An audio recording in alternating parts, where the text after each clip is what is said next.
Meus queridos, tudo bem? Bom dia, prazer em revê-los agora nesta manhã de sábado, não é isso?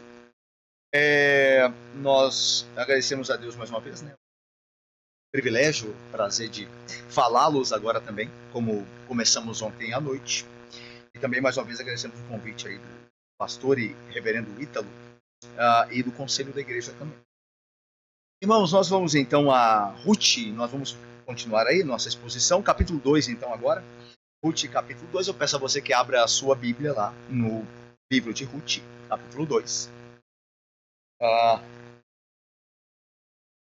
eu falei ontem, né, da introdução, né, foi uma breve introdução, estava conversando com o reverendo Ítalo, falando que eu não acabei nem falando tanto da introdução como eu planejava, por conta também do horário também. Eu sabia que o capítulo não é pequeno, né, o capítulo primeiro, como não são tão pequenos os capítulos, né, os 4 capítulos desse livro. Então a ideia é fazer um resumo mesmo, uma passada com vocês no livro todo, né? Infelizmente não tratar os pormenores, né? Tem muita coisa boa aqui, né? Como a palavra de Deus é sempre muito rica, né? Mas por causa do tempo não dá. Né? Então depois do nosso retiro aqui, vocês, se quiserem, né, tem boas literaturas e bons comentários também do livro de Ruth. Tem um pastor aqui próximo de vocês, né, de Brasília, né, que é o pastor Emílio Garófalo, né? E ele tem um livro sobre Ruth, né? Se eu não me engano, Ruth nos Campos de Boaz, alguma coisa assim. É um dos livros que nós lemos, né? Entre outros comentários, nós lemos também este no nosso estudo. E vale a pena vocês se aprofundarem, se é que já não fizeram, no livro de Ruth, tá? Eu não falei ontem, eu estava falando com o Ítalo apenas, que eu não falei ontem, que o livro de Ruth ele se encontra estrategicamente, e obviamente pela providência divina, entre os livros de Juízes e o livro primeiro de Samuel. E por quê?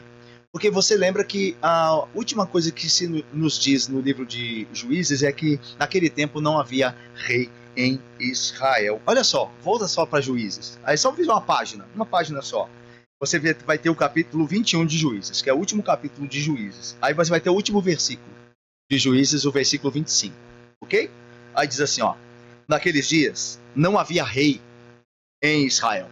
Cada um fazia o que achava mais reto. Ou seja, cada um vivia como bem queria. E você se lembra que no primeiro livro de Samuel, você vê a casa davídica sendo estabelecida. É porque, lembram-se de Davi que primeiro Saul, né, o rei que os homens elegeram e que Deus rejeitou, e depois Deus levanta Davi. E o primeiro livro de Samuel trata dessa relação de Saul e Davi, né? de perseguição de Saul. Né? Saul é um servo de Satanás, né? Apesar de ser rei em Israel. E daí a ideia de que a religião não pode salvar ninguém. Você pode ser membro de uma igreja, mesmo assim está perdido. Né? E então Saul, como instrumento de Satanás, tenta destruir Davi, que é a semente ali do qual virá o Cristo, né? Ou da qual virá o Cristo. E você sempre tem esse movimento na Bíblia, nessa essa metanarrativa, né? Os servos a semente do diabo, né? A semente de Satanás, a semente da serpente, perseguindo a semente do Messias, né? Aquele da onde viria o Messias. E você vê Caim matando Abel, Esaú perseguindo a Jacó. Antes, Ismael, através da sua mãe e tal, zombando de Isaac. Então você sempre tem a semente de Satanás perseguindo a semente do justo. Você tem sempre essa relação de tensão, né? O Salmo 1 fala, né?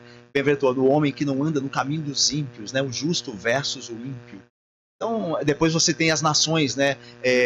A Síria contra Israel, Babilônia contra a Judá. Então, você vê.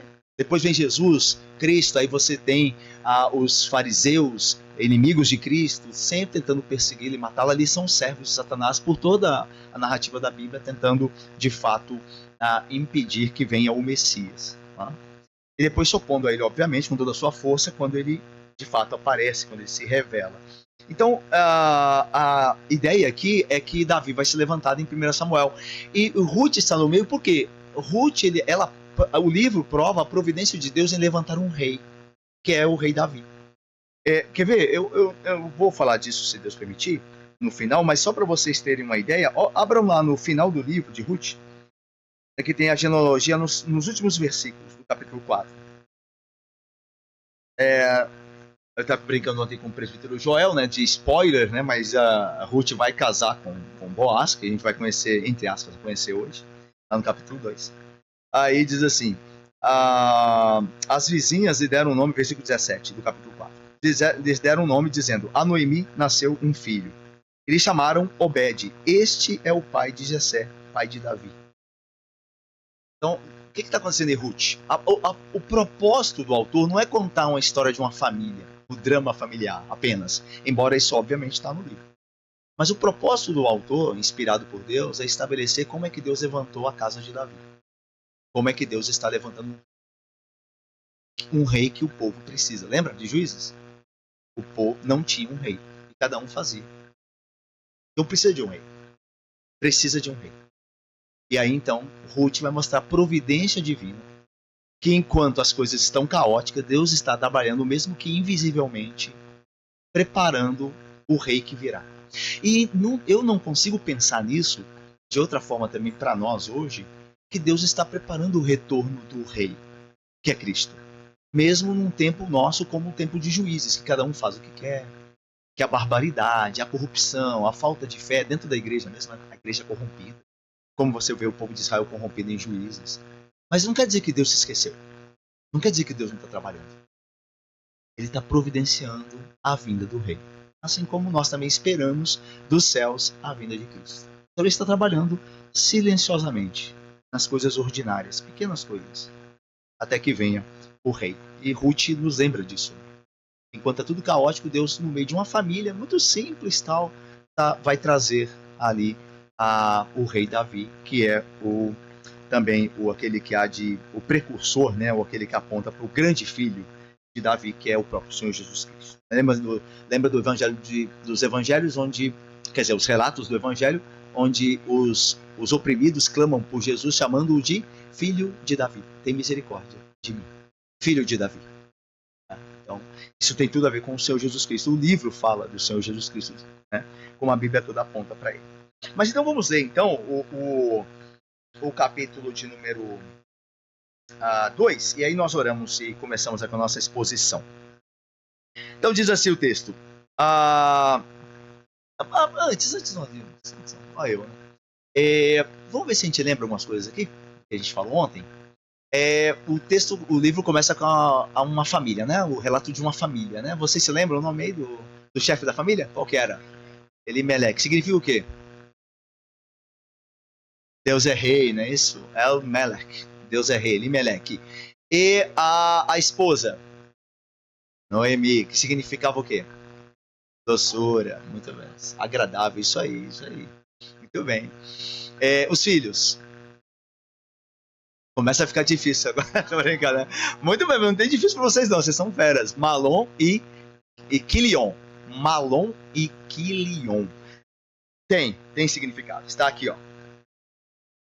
Coloquei aqui ontem, eu não falei, para também não querer demorar muito, mas tem sim. Malom significa, talvez eu revelando o significado dos nomes, vocês não queiram, hein, os que não têm filhos ainda, colocá-los em seus filhos. Malom significa enfermidade e Quilion, esgotamento.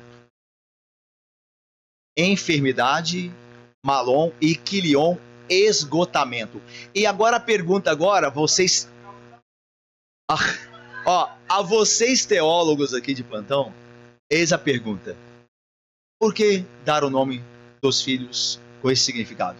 O que vocês acham que moveu os pais a dar? Perfeito. É o contexto. Muito bem. É o contexto. O contexto de juízo é um contexto de corrupção do povo, de juízo de Deus, vem fome sobre a terra. Então, enfermidade e esgotamento. Ninguém aguenta mais. É por isso que a família de Elimelec vai se mudar. Porque ninguém aguenta mais, é o esgotamento. Quilion. Estamos esgotados. E aí, eles vão para Moab. Legal, né? Vocês pegarem teólogos de primeira. Mas vamos lá, então. E aí vocês se lembram que morre primeiro Elimelec, não é isso? E depois os filhos. E fica Noemi, a sogra, e as duas noras moabitas, Orfa e Ruth.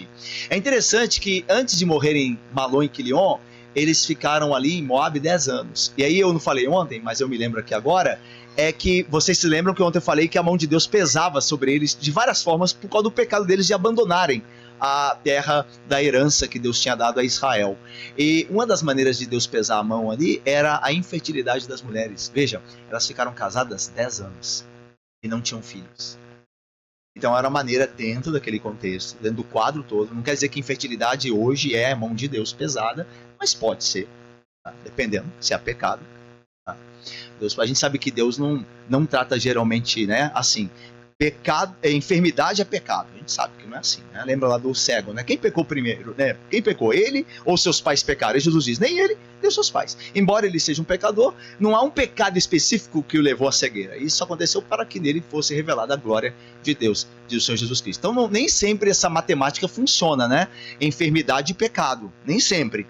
Mas às vezes funciona. Você lembra que Herodes, por exemplo, em Atos 12, foi ferido de verme, comido de verme, porque não deu glória a Deus. Então a ideia ali de uma enfermidade que consumiu a vida dele, ele morreu, porque ele pecou contra Deus. Então Deus pode usar uma enfermidade para punir o pecado. Mas nem sempre ele faz isso. Não quer dizer que toda a enfermidade, por causa de Jó, por exemplo, né? Jó era homem justo e íntegro e passou por tudo que passou. Ele não tinha necessariamente, embora um pecador como nós, não tinha um pecado específico pelo qual Deus o estava punindo, né? Eu sempre falo na igreja porque já imaginou se Deus for castigar todo o pecado com enfermidade? Não haveria carne sã no nosso meio. Não haveria ninguém são no nosso meio. Tá? Então, graças a Deus, Deus nem sempre faz assim, né? Mas às vezes faz. E no caso aqui, aponta para isso. A infertilidade das duas noras de Noemi aponta para juízo de Deus. Porque você vê tudo isso, todo o contexto colaborando para esse tipo de entendimento. 10 anos sem a filha. E isso é verdade que isso é tão verdade que quando Ruth, a Moabita, acompanha Noemi e se casa com Boaz, imediatamente ela tem um filho. Que nós vemos no final aqui, que é o Obed. Então a ideia de que Deus abençoou porque fez a coisa certa, estava no lugar certo, fazendo a coisa certa diante e sob o Deus certo. E aí Deus abençoou. Vamos lá então, agora sim, vamos ler aí. A gente terminou com Ruth chegando com Noemi, Noemi chegando com Ruth a Belém. Tá? Então veja o versículo 2, capítulo 2, versículo 1. Tinha Noemi um parente de seu marido, senhor de muitos bens, da família de Elimeleque, o qual se chamava Boaz. Ruth, a Moabita, disse a Noemi, deixe-me ir ao campo, e apanharei espigas atrás daquele que me favorecer. Ela lhe disse, vai, minha filha. Ela se foi, chegou ao campo e apanhava após os segadores. Por casualidade, aí muitas aspas, entrou na parte que pertencia a Boaz, o qual era da família de Elimeleque. Eis que Boaz veio de Belém e disse aos segadores, o Senhor seja convosco. Responderam-lhe eles, o Senhor te abençoe. Depois perguntou Boaz ao servo encarregado dos segadores, de quem é esta moça? Respondeu-lhe o servo, esta é a moça moabita que veio com Noemi da terra de Moabe. Disse-me ela, deixe-me rebuscar espigas e ajuntá-las entre as gavelas após os segadores. Assim ela veio, desde pela manhã até agora está aqui, menos um pouco que esteve na choça. Então disse Boaz a Ruth, ouve, filha minha, não vás colher em outro campo, nem tampouco passes daqui, porém aqui ficarás com as minhas servas. Estarás atenta ao campo que cegarem, irás após elas. Não dei ordem aos servos que te não toquem. Quando tiveres sede, vai às vasilhas e bebe do que os servos tiraram. Então ela, inclinando-se o rosto em terra, lhe disse, como é que me favoreces e fazes caso de mim, sendo eu estrangeira? Respondeu-lhe Boaz e lhe disse, bem me contaram tudo quanto fizeste a tua sogra, depois da morte de teu marido, e como deixaste a teu pai e a tua mãe, e a terra onde nasceste, e vieste para um povo que dantes não conhecias. O Senhor retribua o teu feito, e seja cumprida a tua recompensa do Senhor, Deus de Israel, sob cujas asas vieste buscar refúgio. Disse ela, tu me favoreceste muito, Senhor meu, pois me consolaste e me falaste ao coração da tua serva, não sendo eu nem ainda como uma das tuas servas. À hora de comer, Boaz lhe disse, achega-te para aqui, e come do pão, e molha no vinho o teu bocado. Então ela se assentou ao lado dos segadores, e ele lhe deu grãos tostados de cereais. Ela comeu e se fartou. E ainda sobrou. Levantando-se ela para rebuscar, Boaz deu ordem aos seus servos, dizendo: até entre as gavelas deixai-a colher, e não a censureis. Tirai também dos molhos algumas espigas, e deixai-as, para que as apanhe, e não a repreendais. Esteve ela apanhando naquele campo até a tarde. Debulhou o que apanhara, e foi quase um éfa de cevada. Tomou e veio à cidade, e viu sua sogra o que havia apanhado. Também o que lhe sobejara, melhor, depois de fartar-se, tirou e deu à sua sogra. Então lhe disse a sogra: onde colheste hoje? Onde trabalhaste? Bendito seja aquele que te acolheu favoravelmente. E Ruth contou à sua sogra onde havia trabalhado e disse: o nome do Senhor em cujo campo trabalhei é Boaz. Então Noemi disse à sua nora: bendito seja ele do Senhor, que ainda não tem deixado a sua benevolência nem para com os vivos nem para com os mortos. Disse-lhe mais Noemi: esse homem é nosso parente chegado e um dentre os nossos resgatadores. Continuou Ruth, a moabita: também ainda me disse: com os meus servos ficarás, até que acabem toda a cega que tenho. Disse Noemi à sua nora Ruth: bom será, filha minha, que saias com as servas dele, para que no outro campo não te molestem. Assim, passou ela à companhia das servas de Boaz para colher, até que a cega da cevada e do trigo se acabou, e ficou com sua sogra. Maravilha, esse texto lindíssimo da palavra do Senhor. Vamos orar mais uma vez? Ó Deus santo e bendito, agora que lemos tua palavra, que o Senhor nos abençoe, ó Deus, na instrução da mesma, pelo teu Santo Espírito, ó Deus, em nome de Cristo nós oramos, o Filho grande de Davi, o Rei dos reis e Senhor dos senhores. Em nome dele nós oramos, com perdão dos nossos pecados. Amém. Meus irmãos, queridos, nós vimos então o drama ontem de Noemi voltando a viúva, né? Como ela mesmo diz, vazia, a Belém de Judá, e as mulheres agora espantadas. Esta mesma é Noemi? Não parece ser ela, talvez desgastada, amarga, como ela diz. Não me chamai Noemi, mas chamai-me de Mara, porque o Senhor pesou a sua mão sobre mim. Então ali ela se estabelece, e o texto do capítulo 1 termina com uma nota muito esperançosa, né? Quando diz assim, no versículo 22 do capítulo 1: assim voltou Noemi da terra de Moabe, com Ruth, sua nora, a moabita. Ou seja, aqui o autor traz como a gente viu ontem, né? Traz uma atenção. Será que a moabita vai se adaptar? Será que alguém se importará com a moabita, inimiga histórica do povo de Deus, os moabitas, né? E aí diz, chegaram ali, e Belém estava no princípio da cega da cevada. Então veja, elas voltaram porque Noemi havia ouvido dizer que em Belém havia pão de novo. Lembra que a gente começa o livro com fome, sem pão, na casa do pão, Belém. E agora há pão, e elas chegam no momento oportuno. Então Deus mostra sua graça a pecadores. Veja como Noemi, a família de Noemi, havia pecado contra Deus, deixado a herança dele. Os filhos haviam se casado com as moabitas, quebrando a lei de Deus. E mesmo assim Deus é bondoso, ele não nos trata segundo os nossos pecados. A Bíblia diz, ele não nos trata segundo os nossos pecados. E ele é poderoso, não fazendo assim, para nos transformar segundo a sua vontade, de pecadores a santos.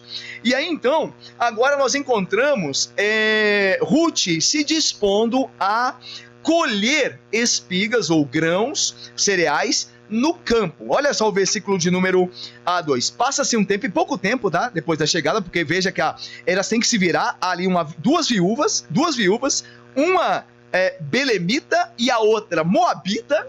Então elas têm as suas dificuldades, e é interessante que elas não procuram ninguém, né? E eu estava lendo um comentário esses dias, e diz assim, que é muito comum as pessoas se vangloriarem de parentes ricos. Muito comum. De ficarem apoiados em parentes ricos. A gente de vez em quando encontra alguém que fala, eu sou parente de fulano. Sabe ciclano? Ó, meu parente. Tal. E quem se gaba tá na miséria. Mas tá na miséria, mas vive se gabando do parente que é rico. Você não vê Noemi fazendo isso. O texto informa que ela tinha... Quem está informando é o autor. O autor informa, ela tinha um parente chamado Boaz, era um homem nobre.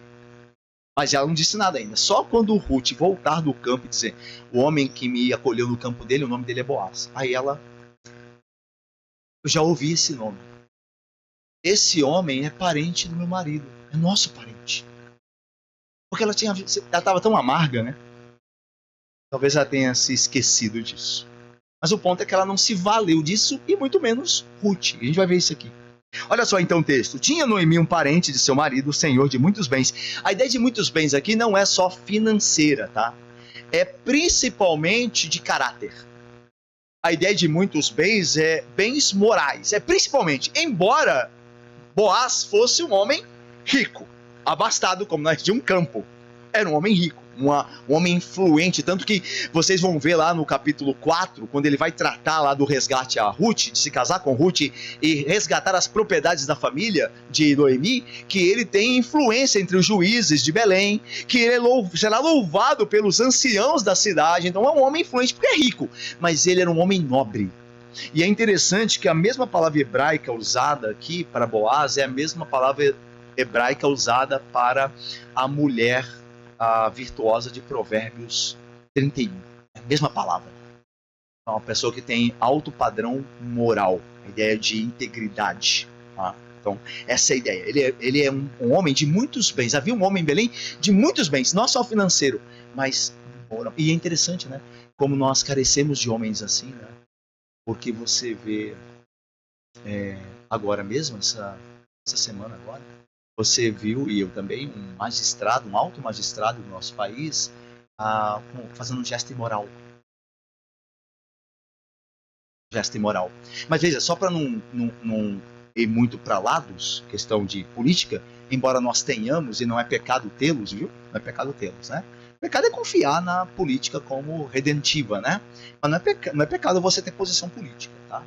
E a gente tem ensinado na igreja, né, que há uma posição política mais próxima do cristianismo, embora não seja redentiva. Então, veja, essa posição política ainda assim há muitos males nela, mas mais próxima do que outra posição política, que é bem afastada do cristianismo, até na sua origem é bem anticristã, né, que é o marxismo, que é o que a gente chama de esquerdismo, progressismo, né? Essa é bem afastada, embora se vale de alguns princípios morais cristãos, né, que ajudam o necessitado, que é fazer bem aos pobres. Se eles fazem ou não, isso é outra história, mas eles se valem de alguns conceitos que são próprios nossos, ok? Então veja lá, guardadas essas proporções, há também pecados em ambos os lados do espectro político, tá? Por exemplo, alguns defendem o capitalismo como a melhor forma de, mas ainda no capitalismo há muita coisa errada, certo? Mas ainda assim é melhor do que outra forma de trabalhar economicamente uma sociedade, tá? Então o ponto é o seguinte, é que nós vemos aqui que Boaz era esse homem virtuoso. O que falta na nossa sociedade, está falando dos magistrados, né? E eu ia falar, né, que nós tivemos um presidente, né, da república anterior ao presidente que temos, que era um homem até que nos parece com boas ideias e com uma certa sinceridade no que fazia, mas que, por exemplo, falava muitos palavrões. Então veja, nós precisamos de um rei superior. Eu creio que política é o mal menor, certo? Política para mim é mal menor. É assim, esse candidato aqui não é perfeito, mas ele é melhor do que o outro. Eu creio em política assim, e vocês estão livres para crer de forma diferente, tá? Como aqui digo eu, não o senhor, tá? Sou eu, a minha posição. Vocês não têm compromisso nenhum com ela. Vocês podem julgá-la e devem julgá-la, certo? Mas para mim a política é a questão do menos, se a gente pudesse usar essa expressão, né? Menos pior, tá? A questão é isso. Não tem político perfeito. O rei perfeito é Cristo. Os outros é o que dá. E tem uns melhores do que os outros, certo? Melhores do que outros. Então o ponto é, mas você carece, veja como até aqueles candidatos que a gente acha que são melhores, e podem realmente ser, ainda assim tem muitas dificuldades. Sim. Então veja, como nós carecemos de homens que tenham bens, mas mais do que financeiros, como esses homens da política geralmente têm, morais e éticos, como nós carecemos. E Boaz era esse tipo de homem. Tá? E lembra-se da palavra do Senhor Jesus Cristo, que eu acho belíssimo, e serve para nós também aqui hoje. Ele diz assim: o valor de um homem não consiste nos bens que ele possui. O valor de um homem não consiste nos bens que ele possui, nos bens financeiros, né? Bens terrenos. Não consiste nisso. E você sabe que não consiste porque você vê muitos ricos que não prestam. E também tem pobres que não prestam. Essas questões de ter dinheiro ou não dinheiro não definem ninguém. Você pode ter ricos crentes. Eu já conheci, talvez você conheça, ricos que são piedosos, que não se valem do seu dinheiro para oprimir as pessoas, pelo contrário, usam para ajudá-las. E você pode conhecer também pobres, que embora não tenham recursos, sejam orgulhosos. Muitos pobres, pecadores, corruptos, que gostam de tirar vantagem dos ricos, por exemplo. Então veja, todos nós somos manchados de pecado, quer pobres, quer ricos. E a diferença é estar em Cristo, porque o valor de um homem não consiste nos bens que ele possui, vai muito além disso. Tá? Boaz era um rico, mas era um homem de muitos bens morais, era um homem crente. Nós vamos ver aqui na saudação que ele faz aos servos dele, que diz muito sobre um homem. O Senhor vos abençoe, o Senhor esteja convosco. Isso diz muito sobre um homem. No trabalho dele, com os servos dele, pessoas que ele está pagando para fazer algo, e ele preocupado com aqueles homens serem abençoados ou guiados ou terem a presença de Deus, mostra que ele está num nível, pela graça de Deus, superior. Mas aí vamos lá. O texto diz então que apresenta já, o autor meio que se adianta e já mostra que lá em Belém havia um homem que era parente de Noemi, um homem cheio de bens, chamado Boaz, parente da família de Elimeleque. Aí veja agora o versículo 2. Ruth, a moabita, disse a Noemi: deixe-me ir ao campo e apanharei espigas atrás daquele que me favorecer. E ela disse: vai, filha minha. É interessante que lembra que eu falei que talvez Noemi, segundo os estudiosos, tivesse cerca de 50 anos na época aqui? 50 anos dá para você trabalhar ainda, né? Bastante, né? Aí a aposentadoria aí, né? Tá ainda mais do que isso aí, né? Como é 65 para homem e 62 mulheres, isso aí. E aí então, você vê que com 50 anos, a princípio, né? Poderia trabalhar. E a ideia de que Noemi tá tão amargurada, ela não quer sair de casa. É bem provável que essa seja a ideia de Ruth olhando para ela e ela não toma iniciativa. Porque lembra, ela estava fechada nela, lembra? O Senhor pesou a mão sobre mim. Não me chame Noemi, me chame de Mara. Eu não quero nada com a vida, eu não quero viver. Há muita gente assim, dentro da igreja às vezes, né? E nós podemos também, se Deus não nos guardar, ficamos tão preocupados com o que está acontecendo conosco, de não tomar atitudes que devemos tomar para o bem daqueles que estão conosco. Veja só, quem tem mais condição, Noemi ou Ruth? Embora Ruth fosse mais nova, Noemi ainda consegue trabalhar. E ela é uma judia, ela conhece as pessoas. Faça alguma coisa, Noemi. Mas ela não faz nada, a não ser ficar murmurando ali e se alimentando dos seus rancores e amarguras. E Ruth percebe isso. A moabita nova, a moça nova, 23, 25 anos, moabita estrangeira, ela percebe que alguém tem que fazer alguma coisa. E é interessante que ela fala assim: permita-me, minha senhora, ou minha mãe, né, aqui no caso, né, a Noemi, permita-me ir colher espigas no campo. E é legal isso aqui, né? Eu estava pensando e lendo algumas coisas, e os filhos devem informar aos pais onde vão, o que irão fazer, que hora vão voltar. E Noemi mostra isso. Ruth mostra isso para Noemi. Permita-me, mãe, eu posso ir. Eu posso ir. Então veja, eu morei na casa dos meus pais, eu me casei com Daína, eu estava com 34 para 35 anos. Eu saí da casa dos meus pais, né, para São Paulo, fazer meu curso lá no seminário JMC, no bacharelado, e depois eu volto. Como eu não volto casado, eu vou para casa dos meus pais. E veja que eu já estou próximo ali, eu me formo com 26, 27 anos, já sou um homem, mas eu não estou casado, então eu vou para onde? Vou para casa dos meus pais. É para onde eu vou. É para onde todo filho deveria ir, não casado. A não ser que vá estudar fora. Agora, esses dias eu estava falando numa igreja lá no Rio de Janeiro, na cidade do Rio, para um grupo de jovens, e falei disso. E que jovens erram, ao meu ver, biblicamente, quando podem morar com os pais e decidem morar fora, por ter independência. Estão se expondo a perigos. A perigos. Esse é um erro. Fazer isso é um erro.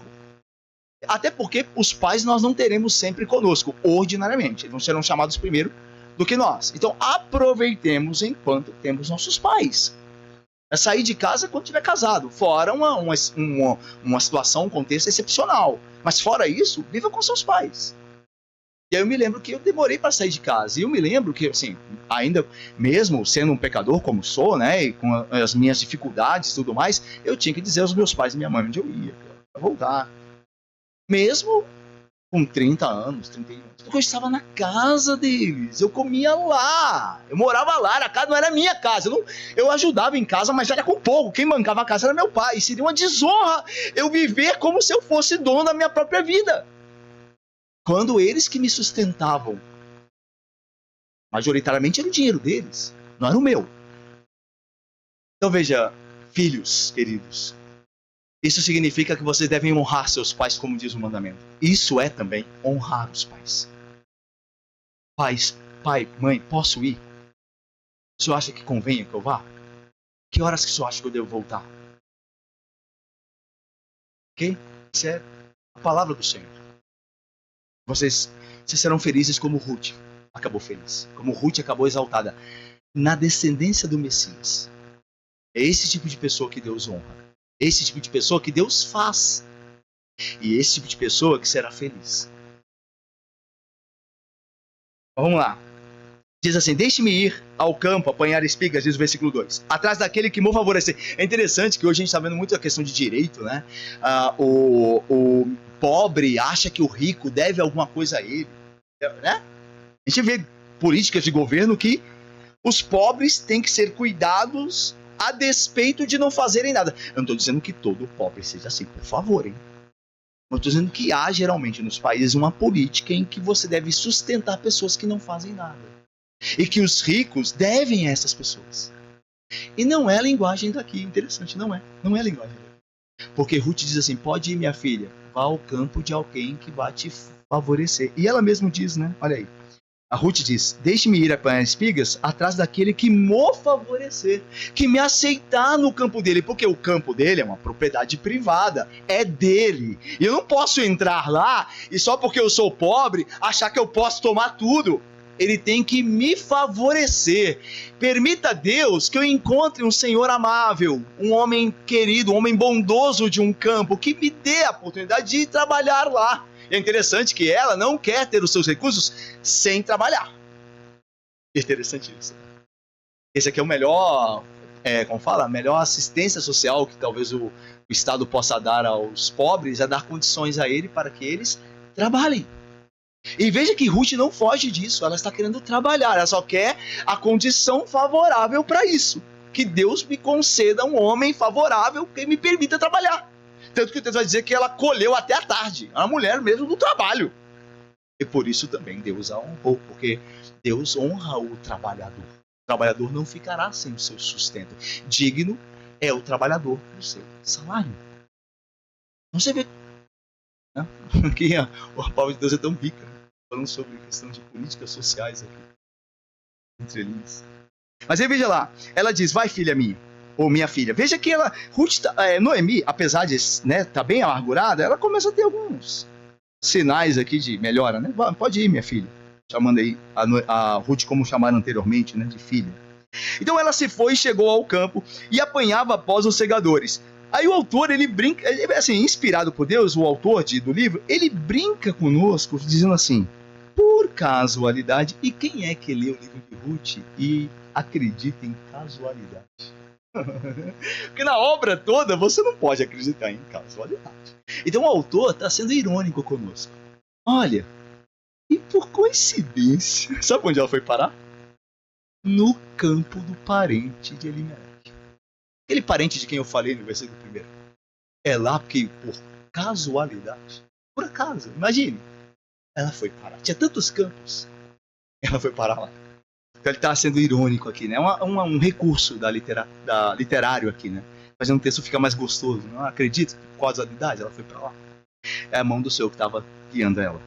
E aí veja, ela então se foi, chegou ao campo, versículo 3, e apanhava após os segadores, por casualidade entrou na parte que pertencia a Boaz. É interessante que no hebraico está assim, e o acaso, por acaso, a levou no campo de Boaz. Legal, não? O acaso, por acaso, a levou no campo de Boaz. Dando ao acaso algo de personalidade, né? Como se o acaso fosse uma pessoa. E a gente sabe que não há acaso. Lembra-se do que Provérbios diz? A sorte se lança no regaço, mas a palavra vem de Deus. A sorte se lança no regaço são os dados. Os dados são lançados na sorte, né? Vamos ver o que vai dar. Só que o lado que os dados caem é o Senhor que estabelece. O Senhor estabelece até o lado do dado. Então um cara tá jogando no cassino lá. No cassino. Não é só pra lá? Eu nunca fiz isso não, gente. Eu vi em filme isso. Aí joga, né? É um amigo de longe lá, né? Tem esse negócio de amigo, eu me lembro um negócio da igreja lá, que tem uma jovem lá na igreja, Júlia, muito querida, sabia, filha de um presbítero. E ela tá na classe nossa lá. Aí quando eu vou dar um exemplo assim de alguém que eu acho complicado, uma situação que eu quero mostrar um exemplo mal, eu digo assim, tem uma pessoa que eu conheço lá de Belo Horizonte. Aí ela fica assim, conte-me mais sobre isso. É muito longe dessa pessoa. Você não é ninguém daqui não, é lá de longe.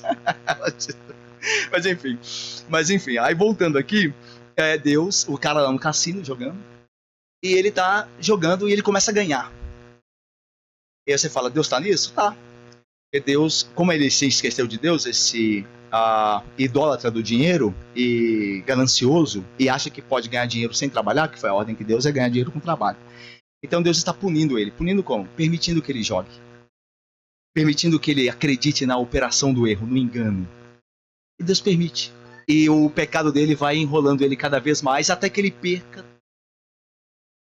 Numa jogada, ele arrisque mais, porque ele acha que está com sorte. E aí ele perde tudo. E aí o juízo de Deus vem sobre ele. Mas já começa sobre ele, permitindo que ele ganhe através de um modo. Deus faz isso, né? Vai ver isso, se Deus quiser, no domingo à noite, quando Deus permite o que Paulo chama de operação do erro, para que eles tenham crédito à mentira. Deus permite que dê certo. Que as coisas aconteçam a princípio, para o coração que está afastado dele se dê mais ao pecado e seja por fim destruído por conta da sua rebeldia e sua alienação de Deus. Então Deus, ele dirige tudo. E aqui ele dirigiu Ruth para os campos de Boaz. E aí diz o versículo 4. Aí veja, olha que coincidência, gente. Quem aparece no campo naquele mesmo dia que Ruth estava lá? Boaz. Olha aí o versículo 4. O eis é, olha, gente, que surpresa, hein? Olha o que aconteceu. Eis que Boaz veio de Belém. Não ia sempre, todo dia.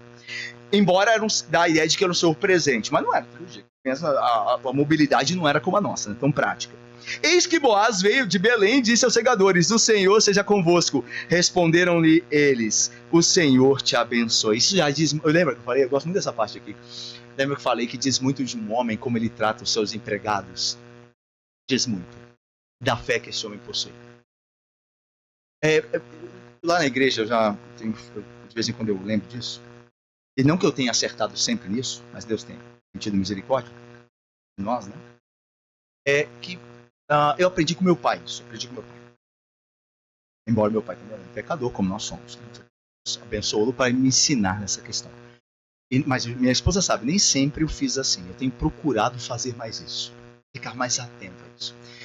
De vez em quando nós recebemos nossa casa diaristas, certo? Pessoas que nos ajudam lá com os afazeres de casa, certo?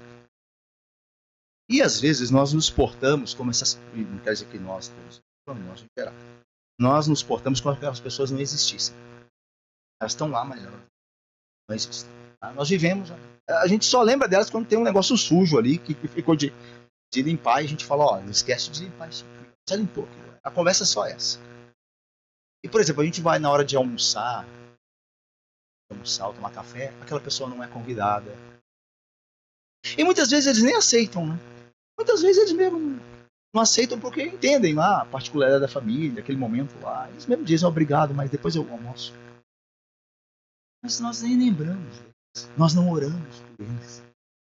Vem cá, pelo menos, para o que você está fazendo aí. Vem cá, a gente queria orar por você. Você tem algum pedido de oração? Sua vida. Aí acaba sendo oportunidade, né? Porque às vezes contam um problema com o marido, com o filho. Então veja. Isso que diz muito da fé. Por que aqueles homens eram pagos por Boaz? Que obrigação aos olhos do mundo Boaz tinha de dizer a eles, o Senhor seja convosco? Ele estava ali, eles estavam ganhando, estava mais do que a obrigação deles. Mas Boaz os trata como irmãos. Isso é muito legal. Isso aqui é muito legal. Muito legal. Olha, isso faz muito. E olha só, veja só, a gente deve servir a Deus não porque as pessoas veem, mas porque Deus está vendo. Ele é o galardoador. Ele é o juiz e galardoador de todos aqueles que, de fato, ele contempla e ele contempla a todos. Mas o ponto é que as pessoas também nos veem. E não é poucas vezes que eu soube, né, de diaristas que trabalhavam com um certo irmão da igreja e foram trabalhar na casa de outro irmão da igreja. Você acha que eles não levam essas coisas? A conversa é essa, sabe? A conversa é na casa do fulano. Porque o outro quer saber. O outro irmão quer saber como é a casa do outro lá. E lá, como é que foi trabalhar lá? Como é que tem sido? Né? Aí, para dar um ar de piedade, fica assim, eu gosto tanto daquela família, como é que ela é lá? Né? Nossa, como é que eles são lá? Tal? Somos amor, é isso mesmo? Eles estão amáveis. Aí começa. Então lembre-se disso. Aqui lembra que Boaz vai dizer assim, olha, os homens têm falado de você sobre como você trata a sua sogra. Ele fala para Ruth, a sua maneira de agir com a sua sogra chegou aos meus ouvidos pelas pessoas. Então, esse é outro motivo. Deus é tão bondoso que se só não servir na nossa incapacidade de entender que a gente tem que servi-lo, independente dos outros verem, ele é tão bondoso e conhece a nossa fraqueza que ele coloca outros para verem. Para te servir de alerta. Se você não lembrar que Deus está vendo, pelo menos lembre-se que outros estão. Então, que isso te ajude, na graça de Deus, a se comportar bem. Que é o seu testemunho. Ok? Então, olha lá. Versículo de número 4. Então, ele saúda os seus empregados. E os empregados, eles saúdam também, dizem, o Senhor te abençoe. Porque é uma relação... Gente, se o Senhor não abençoar a casa... ou a cidade, em vão vigia sentinela, se o Senhor não abençoar a casa, em vão trabalha a cidade, né? O campo, em vão trabalham os que a edificam a cidade, se o Senhor não abençoar a cidade. Então veja, a ideia é que tanto Boaz quanto os servos precisam da bênção do Senhor. Então, você chega no seu trabalho, tem que orar, tem que pedir ao Senhor, Senhor, me dê um bom dia de trabalho. Ajuda as pessoas que trabalham comigo. Muitas delas não te conhecem, mas o Senhor, que é o Deus que abençoa ímpios, fazendo chover sobre eles e vir sol, abençoa-os também, que hoje o dia seja produtivo. O nosso trabalho, o nosso e o dos que trabalham conosco, dependem da bênção do Senhor. E Boaz está mostrando isso. Ele diz, olha, o Senhor esteja com vocês no trabalho de vocês, viu? Porque esse trabalho é muito importante para mim. Eu sou o Senhor aqui do campo. Eu preciso desse trabalho. Então o Senhor abençoe vocês enquanto você trabalha. Aí eles dizem que o Senhor, através do nosso trabalho, te abençoe. Esse é o melhor dos trabalhos, né? É o melhor do ambiente dos trabalhos, onde todos estão cientes de que dependem do Senhor. Tem um senhor na minha igreja lá, começou a frequentar lá, um francês, chamado Pierre. E ele é dono de uma rede de padaria, né? De aqueles pães, como é que é, Dani? Pães fermentados. Tem croissant. Dizem que é uma das maiores padarias lá de Niterói. E ele, o que ele faz? Olha o que ele faz. Ele paga, essa história é muito legal. Ele tem os seus funcionários, né? Tem lá na região oceânica e tem ali em Caraí. E ele fala com os funcionários para todos chegarem, vamos supor, vou chutar aqui, tá? Que eu não lembro direitinho o horário. Toda segunda-feira ele chama os funcionários para começar, eles começam parece que 6, 7 horas da manhã no trabalho. Só que antes, ele faz com que todos os funcionários assistam o sermão da igreja que o pastor pregou. Todos. E o sermão do pastor da igreja é 45 minutos, 50 minutos. Mais ou menos. E aí ele fala, aí se ele vê que o pessoal tá falando assim, tô pagando vocês para só sentar e ouvir, vocês não querem não? Ele paga os caras para ouvir o sermão do pastor. Pastor, ainda imagina o pastor, né? Ainda vão sofrer um pouco ainda, né? Como diz o outro, o pastor que tem. Mas a ideia é essa, entendeu? Olha que legal. Ele está fazendo eles serem expostos à palavra. Ele entende que isso é importante mais do que o tempo lá no forno. Tem o pão que desceu do céu é mais importante que o pão do forno. E vocês precisam se alimentar desse pão. É muito legal isso. Então é um tipo de Boaz. A gente encontra, né? Graças a Deus. Alguns Boazes por aí. E aí, vamos lá. O texto diz assim, versículo 5. Depois perguntou Boaz, depois de ter saudado seus servos, de quem é esta moça? Ele se referindo a Ruth, né? Que ele a viu ali, mas de quem que é ela? Interessante que não pergunta quem é ela, mas de quem ela é. Essa pergunta é muito importante, a questão do... a ideia é muito importante porque Boaz vai futuramente tomá-la para si. Então por isso que essa pergunta é importante, quem ela é? E lembrando que Boaz a essa altura é um solteirão, tá? Boaz é um solteirão rico, imagina, partidaço, né?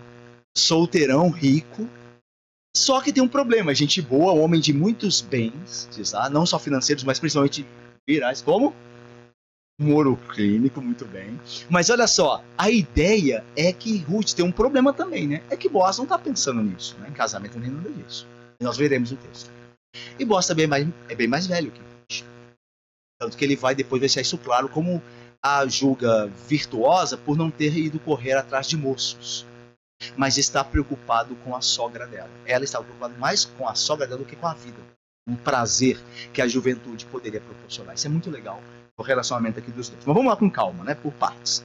Então vamos lá. Respondeu-lhe o servo, quando ele perguntou de quem é essa moça. Aí respondeu o servo, versículo 6. Esta é a moça moabita. E, novamente é lembrado 2 vezes no versículo que ela é moabita em vez de Moab. Então a ideia do autor é muito legal. É assim, ó. Isso vai afastar Boaz dela ou vai aproximar? Porque lembra que Boaz é um judeu piedoso. Senhor, esteja sobre vós. O Senhor abençoe você.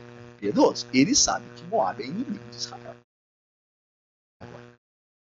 Então agora a atenção é, ele vai afastar-se de Ruth ou ele vai se aproximar dela? Então vamos lá. Esta é a moça, versículo 6, moabita, que veio com Noemi da terra. O autor do livro repete Moab 2 vezes, como moabita, designação da Ruth, e a terra Moab. E aí, versículo 7, disse-me ela, continua o chefe ali dos trabalhos de Boaz, disse-me ela, deixe-me rebuscar. Interessante a humildade dela. Deixe-me, ela fala, nem é para Boaz que ela falou isso, é para o encarregado de Boaz. Então ela entende o encarregado como autoridade que Boaz deixou ali. Ela, olha a humildade dela. Ela já pediu para Noemi deixar ela ir colher. Agora ela chega e encontra com um capataz de Boaz, digamos assim, né? Alguém que é responsável pelo trabalho, e pede a ele que possa colher ali naquele campo. Vamos ver se o respeito que ela tem, a humildade que ela tem. Não adianta, e não tem muito segredo, a gente sabe como vai acabar a história dela. Por quê? Porque Deus exalta todos que se humilham. Todos os que se humilham serão exaltados. Você está vendo Ruth se humilhar, você já sabe onde ela vai chegar, onde Deus vai colocá-la. Então veja, disse-me ela, deixe-me rebuscar, versículo 7, espigas e ajuntá-las entre as gavelas. Gavelas são feixes, tá? É uma coisa de feixes, né? Recolhe-se lá as espigas, amarra-se, feixe, amarra-se, gavelas. Então disse, deixe-me ajuntá-las entre as gavelas após os segadores. Assim ela veio. Agora veja como ela está trabalhando. Desde pela manhã até agora está aqui. Só parou um pouco para descansar na choça. Choça é a cabana, né? De palha, né? A choça. Então ela só parou um pouquinho para descansar. Um pouco ela esteve na choça, mas logo depois ela levantou e continuou o trabalho. Então desde manhã até agora ela está trabalhando. Isso mostra também muito o caráter de Ruth, né? Ruth não, é muito parecida com a mulher virtuosa. É legal isso. Porque lá em Provérbios, a mulher virtuosa é a descrição de uma mulher ideal para o rei. Escreve sobre isso. Mas um rei israelita. Tá? Um rei, obviamente, né, escrito majoritariamente para Salomão ali. Sobre Salomão. Provérbios. Mas a ideia é que a mulher ideal para o rei se parece com Ruth, que é uma estrangeira, uma escrava, uma serva, uma moabita, mas ao mesmo tempo ela é a mulher ideal para um rei. Contraste, né? Uma mulher que ninguém pode dar nada para ela, mas essa é a mulher ideal para um rei. Porque ela se parece com a mulher de Provérbios. Ela está sempre fazendo algo produtivo. E nunca está reclamando. Ela podia estar reclamando que nem Noemi. Ela podia estar assim, reclamando assim. Veja lá, no capítulo 1. Quando eu cheguei aqui, ninguém me perguntou como é que eu estava, de onde eu vim. Só queriam saber de você. E você está aí se lamentando, e eu sou o pior. Porque lembra que as mulheres perguntaram de Noemi, mas não perguntaram dela? Ela está vivendo a vida reclamando, mas ela está produzindo algo. Em prol da casa dela, onde está a sogra. Está cabisbaixa e abatida. Então vejam, diz muito, né, do retrato de Ruth. Aí versículo 8. Então disse, agora primeira vez que Boaz e Ruth, né, vão se encontrar pessoalmente e falar um ao outro. Primeiro começa com Boaz. Então disse Boaz a Ruth, ouve, filha minha. Mesma expressão que Noemi trata a Ruth, né? Não vás colher no outro campo. Esse aqui é muito legal. Nem tampouco passes daqui. Porém, aqui ficarás com as minhas servas. Gente, vamos lá. Vocês são aí teólogos de planta. PhDs. Irmãos, vamos lá. Qual é o contraste dessa palavra de Boaz? Não passe para outro lugar, fique aqui, do que aconteceu no capítulo 1. Quem consegue pensar nisso aí? O que contrasta com esta ideia de fique aqui, não vá para outro lugar, com o capítulo 1? Perfeito. Elimeleque saiu para outra terra. E agora Boaz diz assim: fique aqui, nesse campo. Não ande de um lugar para o outro. A bênção do Senhor, olha o contexto desse campo. O dono dele é um homem piedoso. Os seus servos o abençoam. Não saia. Que você estará guardado. Não faça como fez o seu sogro, que deixou o meio do povo de Deus. Olha o que aconteceu com ele. De certa forma é isso. Vocês acham que talvez Ruth não tenha pensado nisso? Quando ele ouviu, fica aqui, não saia daqui. Vocês se lembram da filha de Jacó? Que saiu para ver os homens de Ná? E quando chegou numa certa região, saiu para ver as filhas daquela terra? Lembra do que aconteceu com ela? Ela saiu para peregrinar, sabe? Para se dar um passeio, para ver o mundo, para conhecer o mundo. Enquanto Ruth, ela fica no lugar onde a bênção de Deus está. Fica aqui. Fica aqui, jovem. Sai não. Para de andar com esse pessoal da faculdade. Para de ir para as festas com ele. Fica aqui, ó. Teu povo é esse aqui, ó. O teu povo, o teu Deus, essa é a turma aqui, ó. A sua família é essa aqui. Você vai se casar aqui se Deus quiser. Se Deus prover. Fica aqui, tudo vai bem com você. Não vai lá não, não sai lá não. Não vai a outros campos. A mesma coisa. E você vê Diná, melhor. Diná indo a outros lugares, e o que aconteceu com ela? Foi violentada. Deu aquele caos todo. Os irmãos foram lá vingar, destruir a cidade, trouxe medo da família de Jacó. E aqui você ouve, fica aqui. Então Deus falando para você, ó, fica aqui. Muitas vezes, irmãos, quando eu era mais jovem, eu quis sair. Quis me enturmar com pessoas que não eram crentes. Mas meus pais, pela graça de Deus, ainda que eu já falei deles aqui, ainda, embora pecadores, foram muito cuidadosos comigo. Às vezes até demais, sabia? Mas eu acho que não há pai perfeito, né? Não existe pais perfeitos. Mas Deus trabalha no meio da imperfeição, como você vê aqui. Noemi não é perfeita, mas é por meio dela que Ruth está acabando onde está, né? Deus está usando Noemi, usou Noemi para voltar para Belém, para Ruth conhecer Boaz, e aí a história a gente vai ver. Mas a ideia é a seguinte: Deus usa as imperfeições dos nossos pais, e eu prefiro pais, falo eu, até pelo que eu entendo da Bíblia. Falo eu então. Eu prefiro pais mais zelosos do que pais mais. Mesmo que eu não possa fazer tudo. Até porque, se você pensar na sua vida, né, adulta, a maioria das coisas que você desejar fazer, você não vai. A vida é mais de não do que de sim. Então já começa em casa. O filho que sabe, que ouve muito não, é um filho... Veja, irmãos, não estou dizendo que como pai você tem que falar só não, por favor. Estou dizendo que pais acertam mais em serem mais zelosos do que em serem mais velados. Do deixar tudo. E filhos sábios vão se submeter, mesmo quando os pais não tiverem razão, porque os pais falham. Esse pai não quer porque não quer, não tem explicação. Fazer o quê? Mas é o nosso pai, vamos obedecer porque Deus honra os filhos que se submetem. A bênção, Deus guarda dessa maneira também. Então, olha só, Boaz, fica aqui, não vá colher em outro lugar, porém ficarás aqui com minhas servas. Versículo 9: estarás atenta ao campo que cegarem e irás após elas. Não falei disso ainda, né? Ok, foi tanta coisa. Irmãos, naquele tempo, a lei de Moisés havia estabelecido que havia a lei de Moisés, tá? A lei de Deus que Deus deu por meio de Moisés, havia estabelecido que os órfãos, as viúvas, os estrangeiros poderiam colher nos dos proprietários entre o povo de Deus. De que maneira? Quando havia a colheita, era uma ordem de Deus que o proprietário do campo desse ordem aos segadores para que quando eles fossem colher os grãos, as espigas e tudo mais, as que caíssem no chão, eles deixassem. Para que depois os necessitados pudessem colher.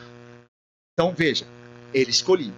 E claro que eles tinham um certo cuidado, né? Porque tem aquela mentalidade de colher o máximo possível e tudo mais. Claro. Mas se escapasse, sempre escapava, deixa lá. Era a ordem de Deus, deixa. E Ruth se valeu desse princípio. Interessante, né? Porque ela é uma moabita, mas ela conhece esse princípio. Talvez ela tenha ouvido Elimeleque e Noemi conversarem lá em Moab ainda sobre a escassez de alimento, dizendo assim, olha, nem na lei que Deus deu de podemos pegar e colher as espigas caídas no campo, nem espigas caídas tinham, que a fome está tão terrível que não sobra nada. Talvez ela tenha ouvido isso. Ah, então existe uma lei que permite que os necessitados colham? Ah, tá. Aí quando ela chega, ela se vale disso. Ó, Noemi, deixa eu ir. Não tem aquela lei que eu posso colher espigas no campo? Vai, minha filha. E aí Boaz diz, eu já dei ordens aos meus segadores para deixar as espigas. Olha aí, versículo de número 9. Estarás atenta ao campo, que cegarem, irás após elas. Não dei ordem aos meus servos que não te molestem, ou seja, não te constranjam, porque você é uma estrangeira. É natural, né? Ainda que os servos de Boaz fossem mais piedosos do que costumeiramente os homens eram, e são, não quer dizer que eles também eram santos. Eles poderiam ver a Moabita como uma inimiga e constrangê-la e violentá-la, de certa forma, ou restringir, ou serem violentos no trato com ela. E Boaz disse, eu já disse aos meus servos para não fazer isso com você. Vá tranquilo. Já disse a eles para não te molestarem, para não te importunar. Você tem liberdade aqui. Olha só. E aí veja, versículo de número... versículo 9, o final. Quando tiver de sede, vai às vasilhas e bebe do que os servos tiraram. Irmãos, lembram-se, quem é que ia buscar água no Antigo Testamento? Quem era? Serviço de quem? Das mulheres. Mulheres faziam isso. Foi assim que o servo de Abraão encontrou a esposa de Isaac, Rebeca, lembra? Quando ela foi tirar água. Então, a mulher samaritana vai fazer o quê? Buscar água. Então, as mulheres que faziam isso. Só que aqui, uma mulher vai beber da água que os servos tiraram. Então, você vê uma graça maior. Eu não falei isso ainda. Mas isso tem que conduzir a gente agora, a partir de agora, até o final do livro. Boaz aponta para Cristo. Porque ele é chamado de Goel, de resgatador. E Cristo é o nosso Goel. E ele nos dá graça maior. E é isso que está acontecendo. Quando Ruth vai a Boaz, ela encontra algo que ela jamais sonhava. Daí, lembra que a Bíblia diz no Novo Testamento que Deus é poderoso para fazer infinitamente mais do que pedimos e pensamos. Essa é a ideia. Porque Boaz aponta para Cristo, porque ele é um tipo de resgate. E ele é o antepassado de Cristo, da linhagem do Messias. Então tudo isso aponta para Jesus, como Jesus nos trata. Quando nós estamos debaixo dos seus campos, que é o princípio é esse, debaixo do seu, com o seu povo, debaixo dele, fica aqui no meu campo. Fica aqui na igreja, povo do Senhor, fica aqui, Jesus ordena. Fica aqui no meu rebanho, não sai daqui não. E você será abençoado, mais do que você imagina. O princípio é esse. Isso é legal demais. Toda vez que nós saímos da presença de Deus, nós devemos temer e não sem razão. Não sem razão, porque nós estamos deixando aquele que nos abençoa e nos guarda. Eu já dei ordem aos meus servos que não te toquem. É proteção. E é o que Cristo traz. Aqueles que se refugiam debaixo de suas asas. Seu cuidado. Você quer ter uma vida segura? Sem temor do mal? Peça a Deus para te guardar em Cristo sempre. Você habitará seguro, sem temor. É isso que está acontecendo com você. Não tem que temer. Boaz, o resgatador, está falando para ela: olha, eu já dei ordens guardado aqui. Você pode tomar das águas dos servos. Aí ela vai reconhecer que ela está sendo tratada mais do que ela merece. Olha só. Melhor do que ela merece. Olha só. Então, versículo 10, inclinando-se com o rosto em terra, ela lhe disse: como é que favoreces e fazes caso de mim, sendo estrangeira? Não é a oração do pecador? Dânia. Tá certo, Dânia? E o Wilton. Isso. Esther. Ó. Falta a última. Mas segura. Hélida.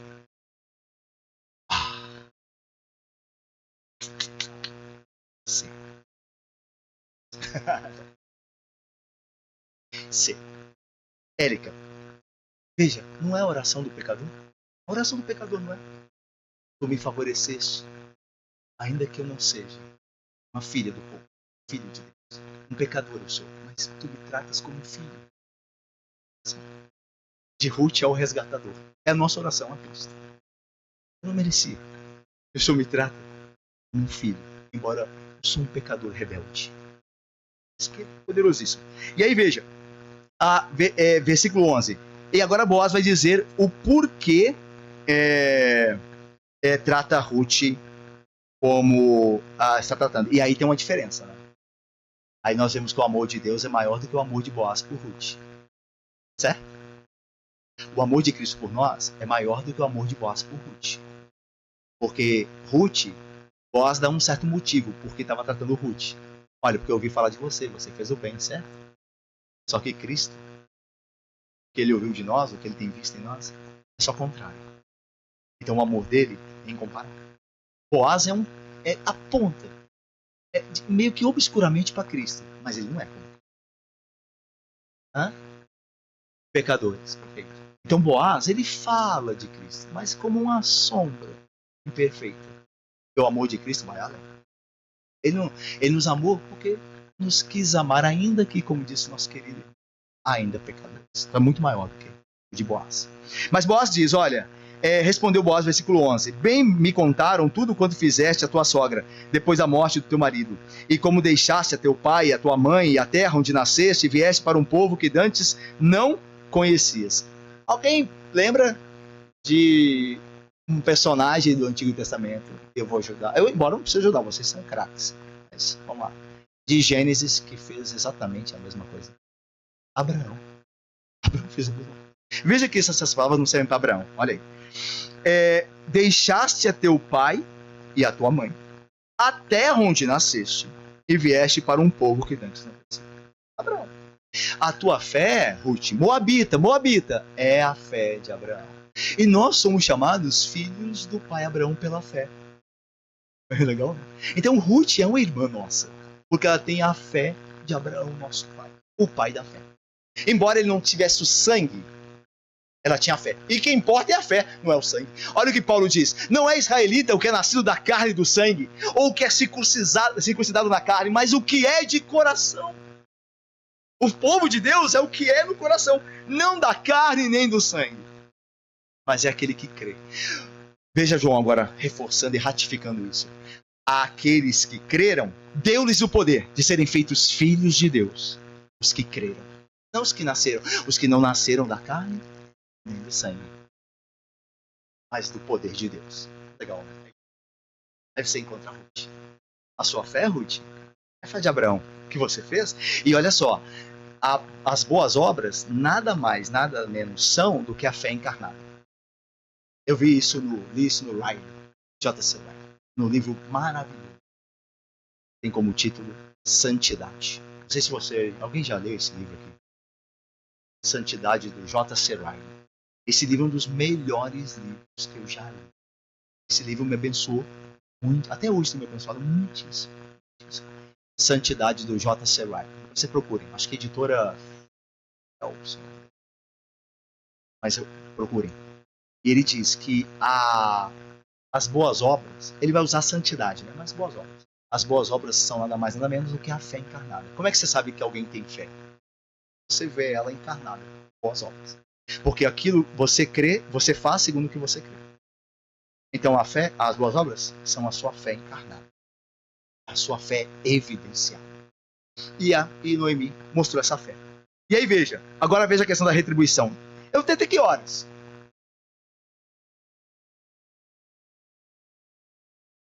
Não, sério.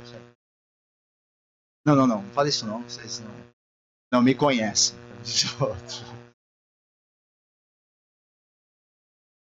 Tá, vamos lá. Bora então. Rapidinho. Vamos lá. Atenção, ó. Vai dar tempo direitinho. O Senhor te retribua, versículo 12. Boaz diz, o Senhor retribua o teu feito, e seja cumprida a tua recompensa do Senhor, Deus de Israel, sob cujas asas viesse buscar refúgio. A ideia de retribuição, lembra que eu falei ontem, da doutrina da retribuição? O Senhor faça a você o que você fez aos outros, tanto para o mal quanto para o bem. Se você faz o mal, eu e você fazemos mal ao outro e não nos arrependemos, o mal virá sobre a nossa cabeça. Se você faz o bem virá sobre a sua cabeça, tá? Aí alguém fala, mas pastor, isso não é salvação por obras, recompensa por obras? Lembra que fazer o bem e aí receber o justo pagamento por isso é graça. Você só está fazendo o bem por graça. E Deus ainda é bom, ainda te dá a graça de fazer o bem, e depois te recompensa pela graça que ele te deu de fazer o bem. Então, Deus faz tudo, tanto que Paulo diz, ele opera em nós, tanto querer quanto realizar. O fazer o bem é uma graça de Deus. E aí Deus, como é muito gracioso, ainda dá a bênção para você por ter feito uma coisa que ele te levou a fazer. Ok? Vamos lá então. Versículo de número 13. Disse ela, tu me favoreceste muito, Senhor meu, pois me consolaste e me falaste ao coração. Legal, né? Essa me falaste ao coração é bem legal. Ela não tinha, lembra, ela não tinha ouvido nada de bom ainda. De ninguém. Esse homem cheio de bens, piedoso, fala o coração dela como se ela fosse uma filha de Belém. E é legal, né? Quando alguém chega na igreja e é bem recebido na igreja. Quando alguém... Veja, irmãos, deixa eu falar uma coisa pra vocês. Quando alguém... A igreja, falo eu, tá? Quando alguém chega na minha igreja e chega com uma aparência diferente do que o povo de Deus geralmente tem, camisas diferentes, às vezes é uma camisa de uma banda de rock, um alargador no tal, com tatuagem. Tatuagem é muito comum, eu tenho um membro da minha igreja com tatuagem e tudo mais. Tá? E a gente vai se adaptando. Na minha época, é difícil você ver uma pessoa da igreja tatuada. Hoje você verá mais. E, a princípio, não quer dizer que nada disso, tá? Eu recomendo aos jovens que não façam, mas é uma recomendação. Não façam. Mas é uma recomendação. Ninguém deixará de ir no céu só por conta disso, tá? Mas o ponto é, quando chega alguém na igreja, eu fico com o pé atrás. Eu acho que é justo. Primeiro, aliás, todo mundo chega na igreja, eu tenho sempre um pé atrás. Eu não sei quem é. Porque pode ser que até a pessoa tenha uma excelente aparência, como Judas, o Iscariotes, que foi um apóstolo, e seja um servo de Satanás. Então é sempre bom chegar alguém na igreja e você colocar um pé atrás. Um pé na frente. Um pé na frente é a simpatia que você deve saudar a pessoa, mostrar para ela que ela será bem recebida, que é uma alegria tê-la conosco, ouvindo a palavra de Deus, participando do culto, desejando que ela se converta, que ela seja ao mesmo tempo um pé atrás, porque você não sabe o que vai acontecer ainda, quem que ela é. Ela vai se revelar ainda. Então, como diz a Bíblia, Jesus Cristo diz uma palavra maravilhosa para essas questões, que é prudente como uma serpente, simples como uma pomba. Se Deus te der a graça de conseguir ser as duas coisas em determinados momentos, você será muito bem sucedido nessas coisas. Então veja, seja prudente como uma serpente. Você não conhece uma pessoa? Cuidado. Você não sabe quem ela é. Então vai com calma. Mas se ela demonstrar piedade, interesse, como Ruth demonstrava, né, várias evidências de um caráter graciado por Deus, então você começa a ser simples. Você começa a entender que você está no meio de uma pomba. Ou junto, melhor dizendo, diante de uma pomba. E você começa a ser pomba. O reverendo Hermes Maia Pereira da Costa, um dos professores nossos lá no seminário do UNC, dizia o seguinte, que eu não esqueci sobre esse versículo, eu não esqueci, ele falou assim, você não pode ser serpente no meio de pomba, senão você vai destruir todo mundo lá. As pessoas são crentes e você é uma serpente. Você desconfia de todo mundo. Entendeu? A pessoa, por mais bondosa que você ainda vive com o pé atrás. Então você vai machucar muita gente. Ao mesmo tempo, você não pode ser pomba no meio de serpentes, senão vão te engolir. Então, no meio de pombas, pomba. No meio de serpente, serpente. E quem falou isso foi Jesus Cristo. Então, essa é a relação. Mas aí eu estou chegando num ponto que é o seguinte. Mesmo que a gente tenha um certo cuidado e um zelo e uma prudência, a gente não deve deixar de ser simpático com as pessoas, mesmo por mais estranhas que elas sejam. A gente sabe que o mundo faz isso com as pessoas, né? Corrompem, de tal ponto que elas perdem a fisionomia. Então vão chegar na igreja, às vezes, talvez nossa igreja, daqui a um tempo, receba muitas pessoas, né, LGBT, transexuais. Pode receber pessoas que realmente estão atrás do Boaz, do resgatador. Nós temos que receber essas pessoas. Nós não precisamos e muito menos devemos compactuar com o pecado delas, como nós não compactuamos com os nossos. Mas isso é diferente de não recebê-las bem. Tentar. Lembra do que? Eu acho que não sei se é João ou Pedro, eu acho que é João. Eu acho.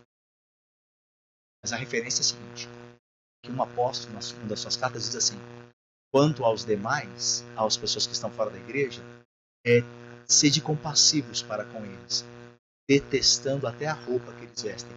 Isso é engraçado, né? Ele diz assim, vocês devem ser compassivos com os de fora, mas ter cuidado até com a roupa deles. Eu acho que essa dinâmica é assim, quando eu estou evangelizando alguém, quando eu estou me relacionando com alguém que está chegando na igreja, eu devo mostrar compaixão. mas ao mesmo tempo com muito cuidado. Aquela pessoa vem de um contexto de pecado, e eu não sei ainda quem ela é. Então eu posso, no meu afã de influenciar, eu posso começar a ser influenciado. Então eu tenho que me aproximar com muita oração e muito cuidado, mas me aproximar. Mas com muito cuidado. Com atenção assim, né? Ó. Legal isso, né? O imã que faz isso, de certa forma, né? Antes dele chegar naquele ponto de... Ele fica assim. Esse ponto. Aí se você, pela graça de Deus, diz que a pessoa quer uma coisa de você. Se não, você... Vamos lá. Versículo de número 14. À hora de comer, Boaz lhe disse: chega-te para aqui e come do pão e molha no vinho do teu bocado. Legal, né? Um dia ele imaginou, gente, que uma serva, um escravo agora no campo de Boaz ia comer na mesa do dono. Os servos ali, junto o dono ia falar com ela. E é legal, né? A gente, ó, muita coisa. É muita coisa. Mas eu vou falar. Não muita coisa, mas isso eu vou falar. Lembra de Jesus falando na parábola que ele conta quando ele está ele está na casa de um dos judeus e ele começa a perceber que as pessoas estão disputando os primeiros lugares. Aí ele diz assim: quando você for convidado para uma festa, não busque os primeiros lugares, para que ninguém, o dono da casa, não tenha que dizer a você: ei fulano, sai daí, que aí é o lugar do ciclano, ele está chegando aqui, ó, por favor, dá licença. Quem te falou que não é seu lugar? Não vai então buscar os primeiros lugares. Vá lá atrás, fique lá atrás. Porque aí o dono da casa dirá assim a você: ô amigo, ô querido, vem pra cá. Fica aí não, cara, vem pra cá, por favor. Aí você será honrado. Jesus. É o que Ruth fez.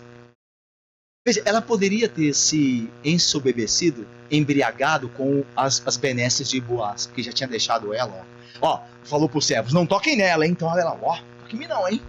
Nossa, da louca aqui. Não toque em mim não, encosta em mim não, só vou denunciar, hein? Então, aliás, um teólogo diz acertadamente que foi a primeira política anti-assédio. Né? Legal, né? Essa aí é pra usar hoje, hein? Ué. Primeira política anti-assédio. Eu já falei pros meus servos não te tocarem. Legal, né?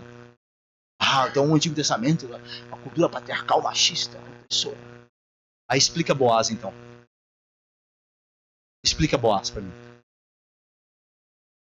Como diz a Bíblia, falam do que não entendem. Do que não conhecem. Não conhecem nada e ficam falando. Vai se mostrar o texto. Mas aí, veja, ela podia se sobreviver, mas não acontece com ela. É óbvio que pela graça de Deus, ela fica onde está, no lugar de serva. Aí Boaz fala com ela: vem aqui, come aqui com a gente. E Jesus falou lá. Aliás, Jesus falou de uma parenta dele. Né?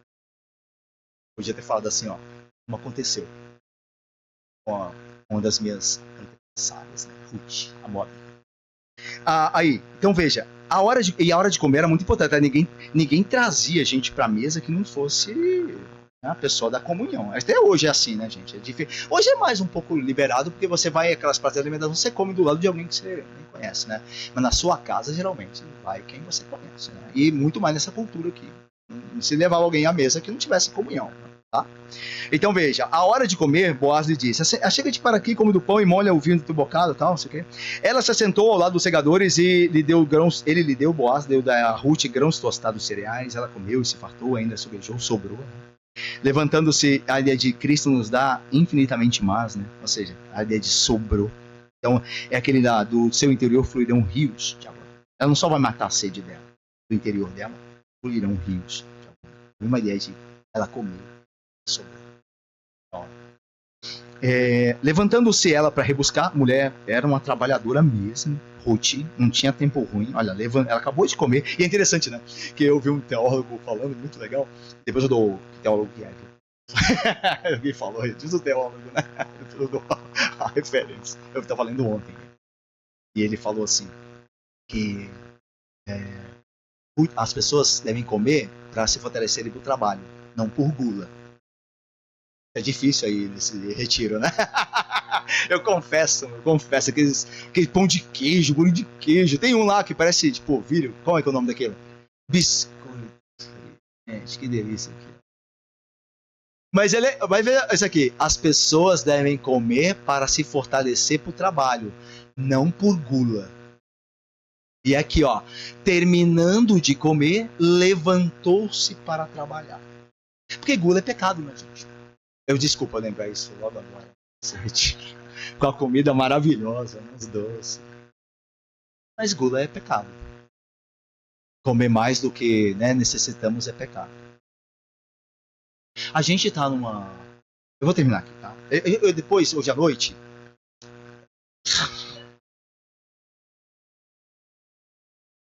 Olha lá, hein, gente. Se alguém reclamar comigo, eu mando falar ali, ó. Tá bom. Então, vou falar.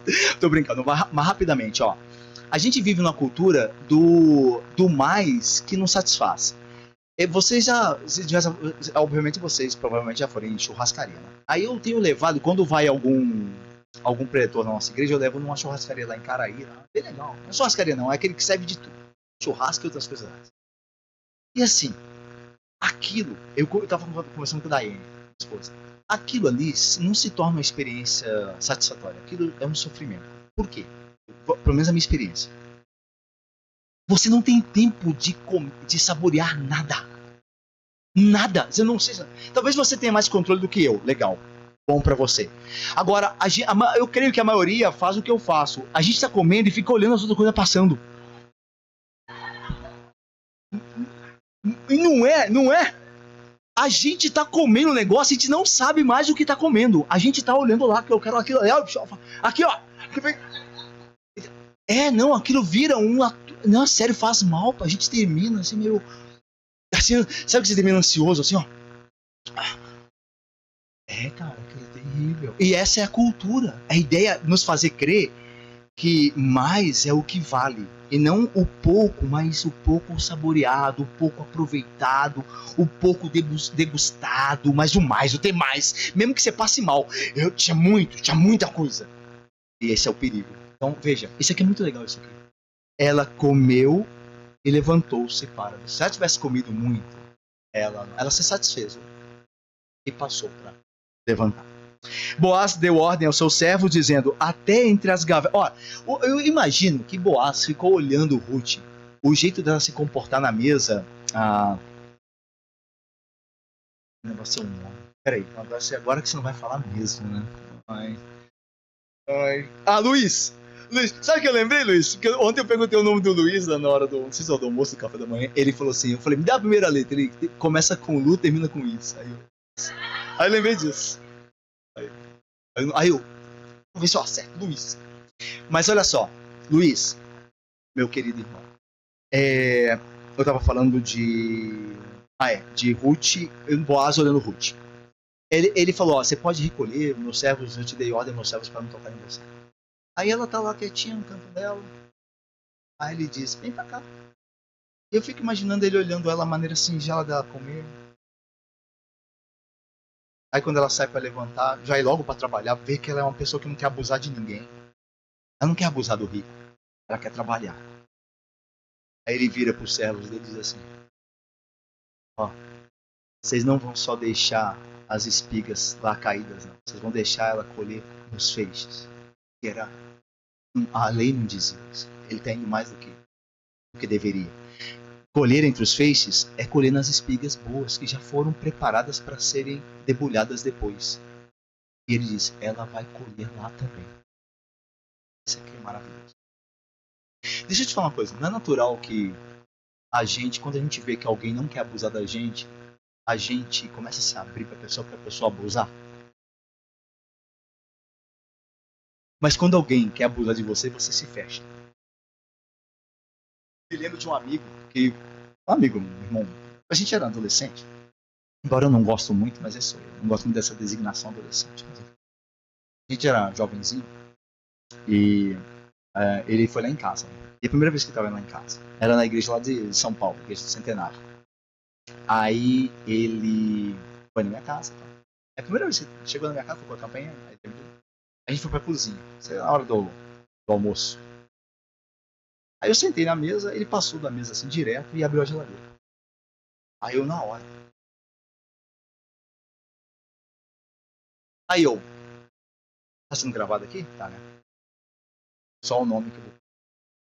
Fulano, fecha a geladeira. Fecha a geladeira agora. Aí ele, não, fecha a geladeira agora. Aí veio e sentou na mesa. Aí eu, o que você quer? Você quer o quê? Não consigo comer. Vou pegar pra você. Não abra mais a geladeira assim. Engraçado, eu lembro, eu tinha uns 15 anos. Não abra mais a geladeira assim. Não, a geladeira lá era meio sagrada, né? Tinha os meus negócios lá. Não, não, faça tudo, mas não abra a geladeira. Mas não abra, não faça isso, não faça isso. Aí ele ficou meio chateado comigo. Aí eu, ó, não faça. Aí eu fui lá, peguei o que você quer. É assim, aqui é assim. Você fala comigo, eu vou lá, cara. Você come. Mas perfeito, a ideia é essa. Quando a pessoa abusa demais, você se fecha. Mas quando a pessoa é muito assim, olha, eu posso, e você fala, não pode, para com isso, vai, pega. Eu creio que é isso que Boaz, de certa forma, observou em Ruth. Ela era tão prudente, tão humilde, não dava um passo sem permitirem que desse, ele começou a ser muito bom. Então, quando você. É um segredo, não é um segredo. Quando você não abusa, você vai poder abusar.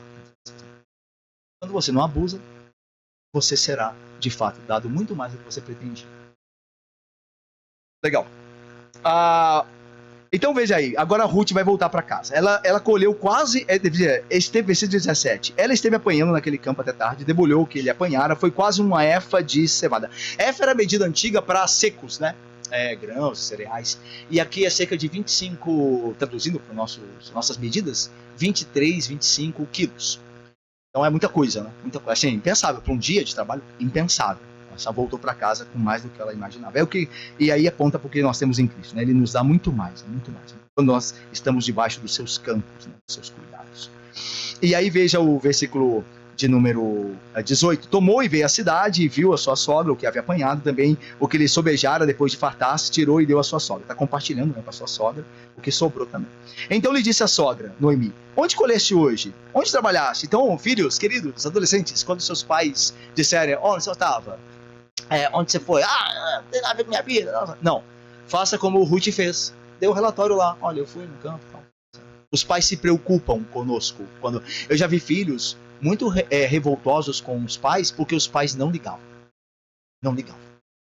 Não perguntavam nada. Engraçado. A gente, né, nunca sabe para que lado a gente vai. Né? Se pergunta demais é uma chatice. Se pergunta de menos, não se importa. Dificuldade. Então, filhos, se seus pais perguntam muito, é porque amam você. Porque quando não amam, não estão nem aí. Quando não amam, não querem saber. Veja se algum pai, né, que tenha juízo, vai à casa do vizinho e fica perguntando pro vizinho, filho do vizinho, onde você esteve? Onde você foi? Com quem você estava? Ele não pergunta por quê? Porque não é o filho dele. Mas você que ele ama, ele quer saber. Então, teve uma reconciliação ali, ó, de mãe e filho. Que legal. É isso aí. Seu nome. Bernardo, isso aí, Bernardo. É certinho, viu? Desse jeito, viu? Deus vai te abençoar. Desse jeito. Saber que seus pais... depois de Deus em Cristo, o seu rei e meu rei, depois dele, ninguém mais aqui neste mundo te ama como seus pais. Ninguém mais. Só Cristo. Só Cristo é maior do que eles. Muito maior. Mas ninguém, entre os homens, pecadores, quer o seu bem mais do que seus pais. Bom? Vamos lá, terminando aí. Versículo 20. Então Noemi só disse sua nora. Versículo 19 é a resposta, né? Tem a resposta lá.